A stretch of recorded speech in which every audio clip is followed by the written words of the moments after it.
Welcome back, everyone. I just finally got myself a copy of the Player's Handbook for Dungeons & Dragons, and I've read a little bit of it, but not a lot, so I thought it would be fun if we go over it together, chapter by chapter. It's a bit of a series. If you guys like this, I do actually want to get some of the other D&D books anyway, so it would be fun to read through those if you guys like this. So I think we're just going to read through chapter 1. I'm going to use this little paintbrush to keep my place because this book is not at a normal reading angle, which is fine. But yeah, I thought this would be fun. So let's sit down and get reading. And I think that we're going to skip through some of the beginning stuff, like the preface and introduction. I think we're going to start with part 1, creating a character. Because if you don't know what D&D is, I mean, that's fine, but I don't really want to read that part. So we're going to start with the fun stuff. Chapter 1, Step-by-Step Characters.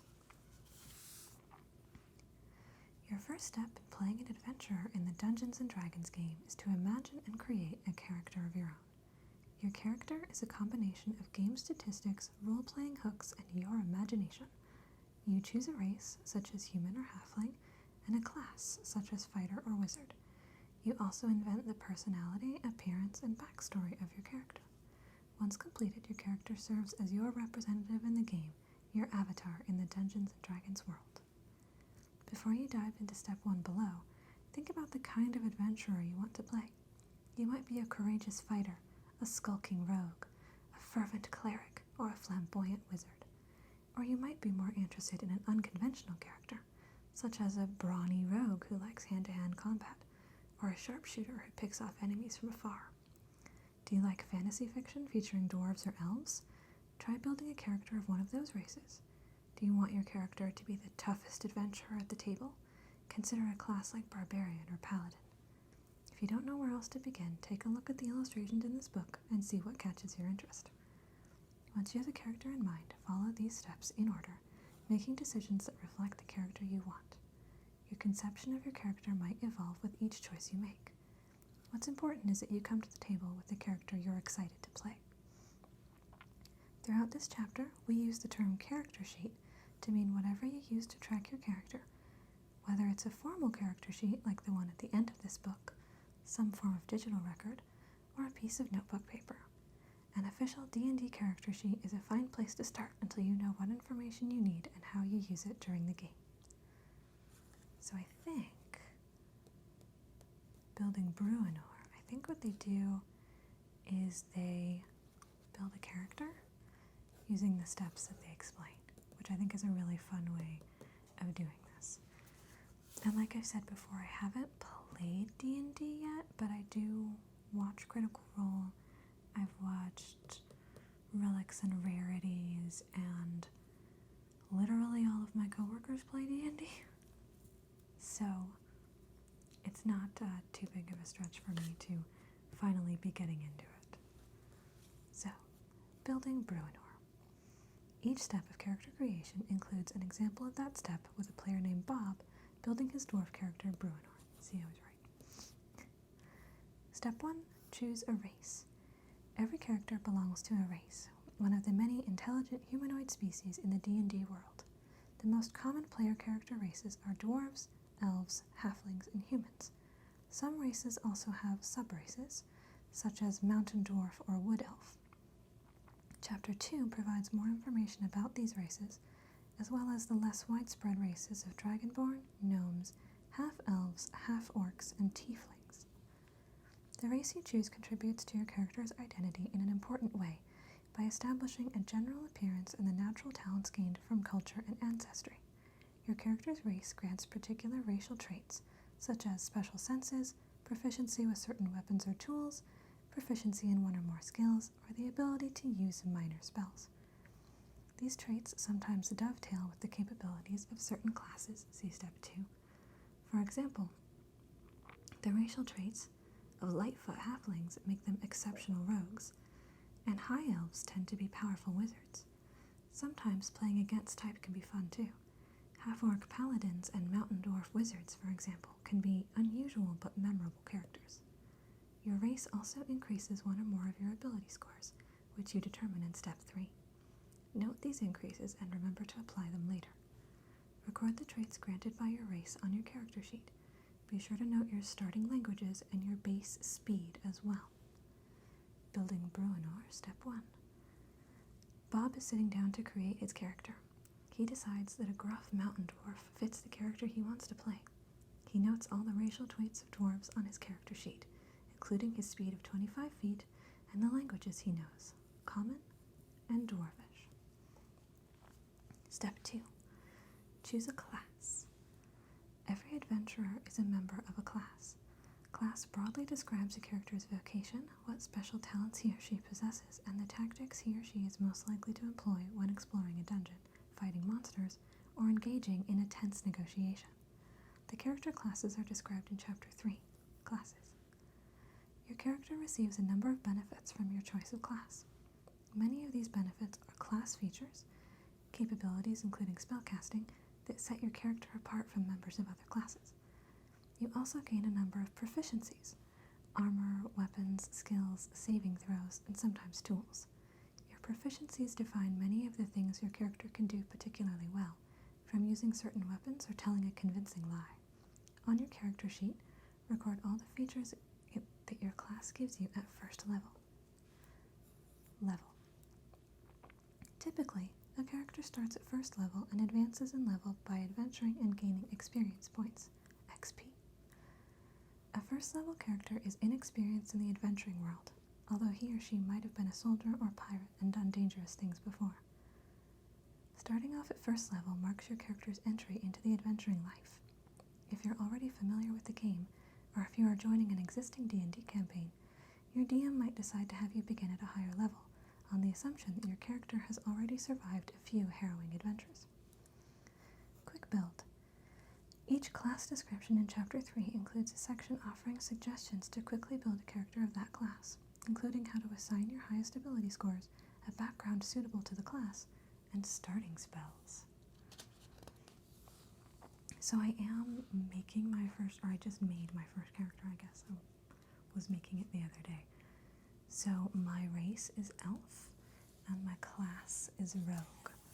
And at some point during this series, assuming I continue, which I plan to, I will show you my character sheet so you can get to know the character I'll be playing in my first D&D campaign. Record your level on your character sheet. If you're starting at a higher level, record the additional elements your class gives you for higher levels past first. Also record your experience points. A first level character has 0 XP. A higher level character typically begins with the minimum amount of XP required to reach that level. See Beyond First Level later in this chapter. Hit points and hit dice. Your character's hit points define how tough your character is in combat and other dangerous situations. Your hit points are determined by your hit dice, short for hit point dice. Ability score summary. Strength measures natural athleticism and bodily power. It's important for barbarians, fighters, and paladins. Racial increases. Mountain dwarves get a +2, half-orcs get a +2, dragonborns get a +2, and humans get a +1. Dexterity. This measures physical agility, reflexes, balance, and poise. It's important for monks, rangers, and rogues. Racial increases. Elf +2, halfling +2, forest gnome +1, human +1. Constitution. Measures health, stamina, vital force. Important for everyone. Dwarf +2, stout halfling +1, rock gnome +1, half-orc +1, human +1. Intelligence. Measures mental acuity, information recall, analytical skill. Important for the wizard. High elves get a +1, gnomes +2, tieflings +1, humans +1. Wisdom measures awareness, intuition, and insight, important for clerics and druids. Hill dwarves +1, wood elves +1, human +1. Charisma measures confidence, eloquence, and leadership, important for bard, sorcerer, and warlock. Half-elves +2, drow +1, lightfoot halfling +1, dragonborn +1, human +1, tiefling +2. At first level, your character has 1 hit die, and the die type is determined by your class. You start with hit points equal to the highest roll of that die, as indicated in your class description. You also add your Constitution modifier, which you'll determine in Step 3. This is also your hit point maximum.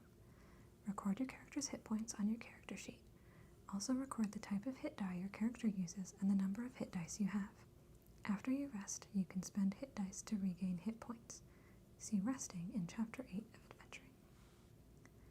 Proficiency bonus. The table that appears in your class description shows your proficiency bonus, which is +2 for a first level character.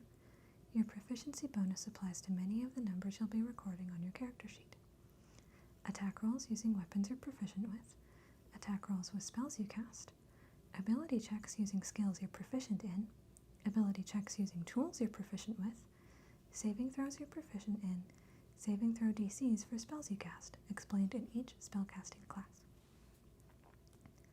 Your class determines your weapon proficiencies, your saving throw proficiencies, and some of your skill and tool proficiencies. Skills are described in Chapter 7 using ability scores, and tools in Chapter 5, equipment. Your background gives you additional skill and tool proficiencies, and some races give you more proficiencies. Be sure to note all of these proficiencies as well as your proficiency bonus on your character sheet. Your proficiency bonus can't be added to a single die roll or other number more than once. Occasionally, your proficiency bonus might be modified, doubled or halved, for example, before you apply it. If a circumstance suggests that your proficiency bonus applies more than once to the same roll, or that it should be multiplied more than once, you nevertheless add it only once, multiply it only once, or halve it only once. Building Bruenor, Step 2. Bob imagines Bruenor charging into battle with an axe, one horn on his helmet broken off. He makes Bruenor a fighter and notes the fighter's proficiencies and first-level class features on his character sheet.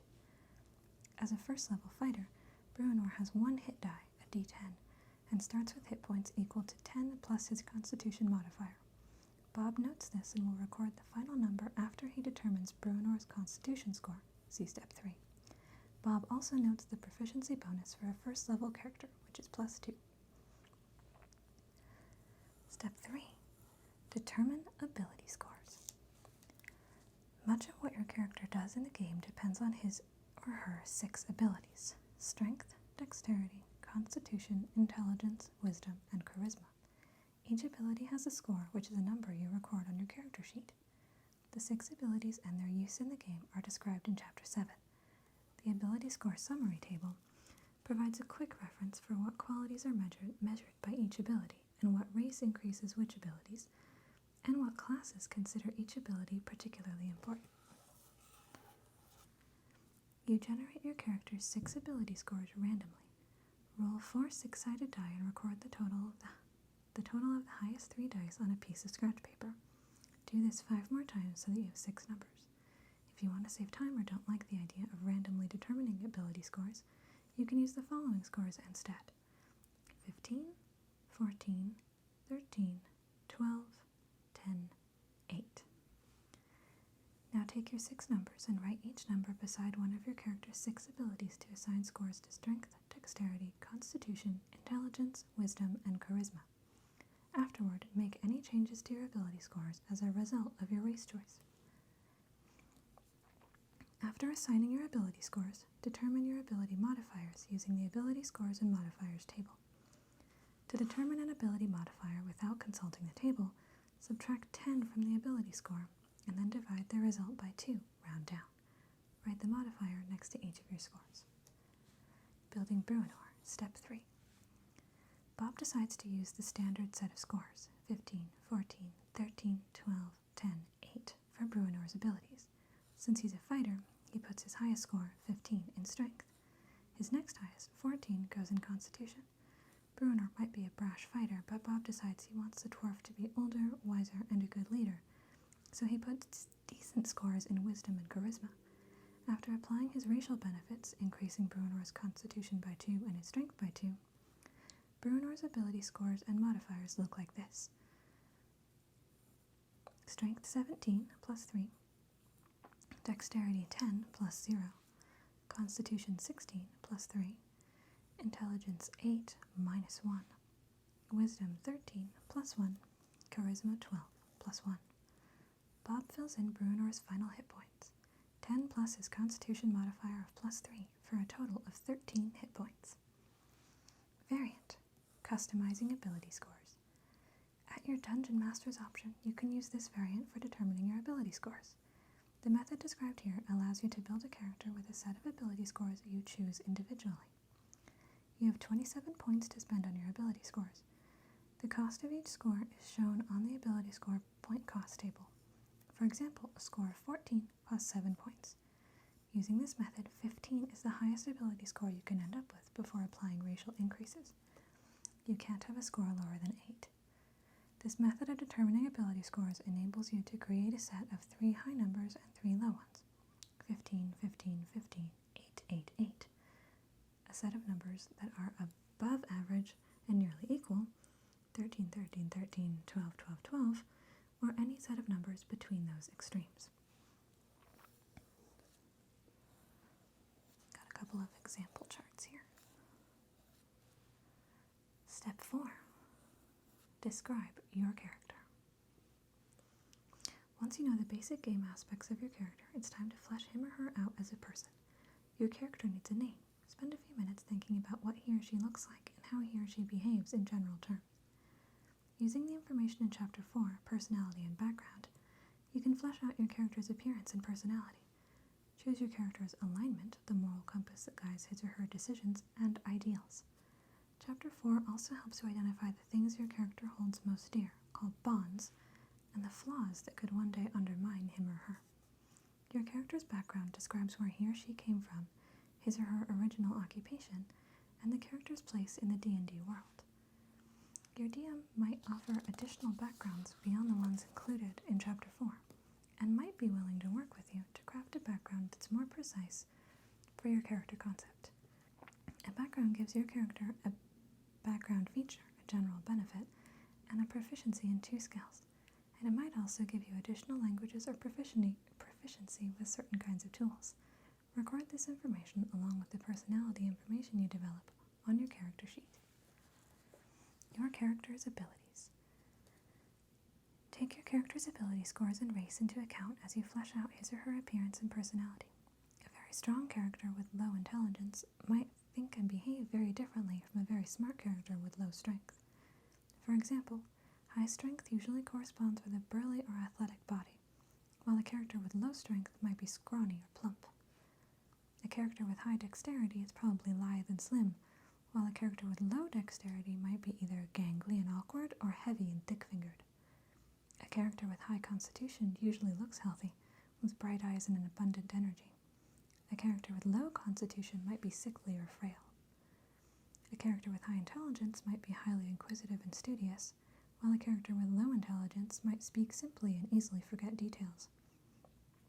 A character with high wisdom has good judgment or empathy, and a general awareness of what's going on. A character with low wisdom might be absent-minded, foolhardy, and oblivious. A character with high charisma exudes confidence, which is usually mixed with graceful or intimidating presence. A character with low charisma might come across as abrasive, inarticulate, or timid. Building Bruenor, Step 4. Bob fills in some of Bruenor's basic details: his name, his sex, male, his height and weight, and his alignment, lawful good. His high strength and constitution suggest a healthy athletic body, and his low intelligence suggests a degree of forgetfulness. Bob decides that Bruenor comes from a noble line, but his clan was expelled from its homeland when Bruenor was very young. He grew up working as a smith in the remote villages of Icewind Dale, but Bruenor has a heroic destiny, to to reclaim his homeland, so Bob chooses the folk hero background for this dwarf. He notes the proficiencies and special features this background gives him. Bob has a pretty clear picture of Bruenor's personality in his mind, so he skips the personality traits suggested in the folk hero background, noting instead that Bruenor is a caring, sensitive dwarf who genuinely loves his friends and allies, but he hides this soft heart behind a gruff, snarling demeanor. He chooses the ideal of fairness from the list in his background, noting that Bruenor believes that no one is above the law. Given his history, Bruenor's bond is obvious. He aspires to someday reclaim Mithril Hall, his homeland, from the shadow dragon that drove the dwarves out. His flaw is tied to his caring, sensitive nature. He has a soft spot for orphans and wayward souls, leading him to show mercy when it might not be warranted. Part 5. Choose equipment. Your class and background determine your character's starting equipment, including weapons, armor, and other adventuring gear. Record this equipment on your character sheet. All such items are detailed in Chapter 5, Equipment. Instead of taking the gear given to you by your class and background, you can purchase your starting equipment. You have a number of gold pieces to spend based on your class as shown in Chapter 5. Extensive lists of equipment with prices also appear in that chapter. If you wish, you can also have one trinket at no cost. See the trinkets table at the end of Chapter 5. Your strength score limits the amount of gear you can carry. Try not to purchase equipment with a total weight in pounds exceeding your strength score times 15. Chapter 7 has more information on carrying capacity. Armor class. Your armor class, AC, represents how well your character avoids being wounded in battle. Things that contribute to your AC include the armor you wear, the shield you carry, and your dexterity modifier. Not all characters wear armor or carry shields, however. Without armor or a shield, your character's AC equals 10 plus his or her dexterity modifier. If your character wears armor, carries a shield, or both, calculate your AC using the rules in Chapter 5. Record your AC on your character sheet. Your character needs to be proficient with armor and shields to wear and use them effectively, and your armor and shield proficiencies are determined by your class. There are drawbacks to wearing armor or carrying a shield if you lack the required proficiency, as explained in Chapter 5. Some spells and class features give you a different way to calculate your AC. If you have multiple features that give you different ways to calculate your AC, you choose which one to use. Weapons. For each weapon your character wields, calculate the modifier that you use when you attack with the weapon and the damage you deal when you hit. When you make an attack with a weapon, you roll a d20 and add your proficiency bonus, but only if you are proficient with the weapon and the appropriate ability modifier. For attacks with melee weapons, use your strength modifier for attack and damage rolls. A weapon that has finesse properties, such as a rapier, can use your dexterity modifier instead. For attacks with ranged weapons, use your dexterity modifier for attack and damage rolls. A melee weapon that has the thrown property, such as a hand axe, can use your strength modifier instead. Building Bruenor. Step 5. Bob writes down the starting equipment from the fighter class and the folk hero background. His starting equipment includes chainmail and a shield, which combine to give Bruenor an armor class of 18. For Bruenor's weapons, Bob chooses a battle axe and 2 hand axes. His battle axe is a melee weapon, so Bruenor uses his strength modifier for his attacks and damage. His attack bonus is his strength modifier, plus 3, plus his proficiency bonus, plus 2, for a total of plus 5. The battle axe deals 1d8 slashing damage, and Bruenor adds his strength modifier to the damage when he hits for a total of 1d8 plus 3 slashing damage. When throwing a hand axe, Bruenor has the same attack bonus. Hand axes, as thrown weapons, use strength for attacks and damage, and the weapon deals 1d6 plus 3 slashing damage when it hits. 6. Come together. Most D&D characters don't work alone. Each character plays a role within a party, a group of adventurers working together for a common purpose. Teamwork and cooperation greatly improve your party's chances to survive the many perils in the world of Dungeons & Dragons. Talk to your fellow players and your DM to decide whether your characters know one another, how they met, and what sorts of quests the group might undertake. Beyond first level. As your character goes on adventuring and overcomes challenges, he or she gains experience, represented by experience points. A character who reaches a specified experience point total advances in capability. This advancement is called gaining a level. When your character gains a level, his or her class often grants additional features as detailed in the class description. Some of these features allow you to increase your ability scores, either increasing 2 scores by 1 each, or increasing 1 score by 2. You can't increase an ability score above 20. In addition, every character's proficiency bonus increases at certain levels. Each time you gain a level, you gain 1 additional hit die. Roll that hit die, add your constitution modifier to the roll, and add the total, minimum of 1, to your hit point maximum. Alternatively, you can use the fixed value shown in your class entry, which is the average result of the die roll rounded up. When your constitution modifier increases by 1, your hit point maximum increases by 1 for each level you have attained. For example, when Bruenor reaches 8th level as a fighter, he increases his constitution score from 17 to 18, thus increasing his constitution modifier from +3 to +4. His hit point maximum then increases by 8. The character advancement table summarizes the XP you need to advance in levels from level 1 through level 20, and the proficiency bonus for a character at that level. Consult the information in your character's class description to see what other improvements you gain at each level. Tiers of play. The shading of the character advancement tables shows the 4 tiers of play. The tiers don't have any rules associated with them. They are a general description of how the play experience changes as characters gain levels. In the first tier, levels 1 through 4, characters are effectively apprentice adventurers. They are learning the features that define them as members of the particular classes, including the major choices that flavor their class features as they advance, such as a wizard's arcane tradition or a fighter's martial archetype. The threats they face are relatively minor, usually posing a danger to local farmsteads or villages. In the second tier, levels 5 through 10, characters come into their own. Many spellcasters gain access to 3rd level spells at the start of this tier, crossing a new threshold of magical power with spells such as Fireball and Lightning Bolt. At this tier, many weapon-using classes gain the ability to make multiple attacks in one round. These characters have become important, facing dangers that threaten cities and kingdoms. In the third tier, levels 11 through 16, characters have reached a level of power that sets them high above the ordinary populace and makes them special even among adventurers. At 11th level, many spellcasters gain access to 6th level spells, some of which create effects previously impossible for player characters to achieve.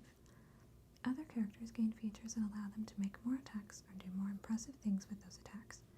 These mighty adventurers often confront threats to whole regions and continents. At the 4th tier, levels 17 through 20, characters achieve the pinnacle of their class features, becoming heroic or villainous archetypes in their own right. The fate of the world, or even the fundamental order of the multiverse, might hang in the balance during their adventures. I really like the way they've written this book, and I think this is going to be really fun. Yeah.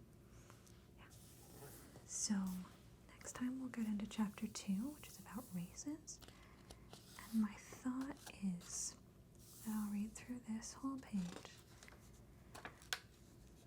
and then we'll read through, maybe we'll just pick a few different races to read through, because there's a lot. So if you have any preferences on what races I read, let me know. Because I'll probably, let's say I'll pick 5, and we'll read through everything for those 5.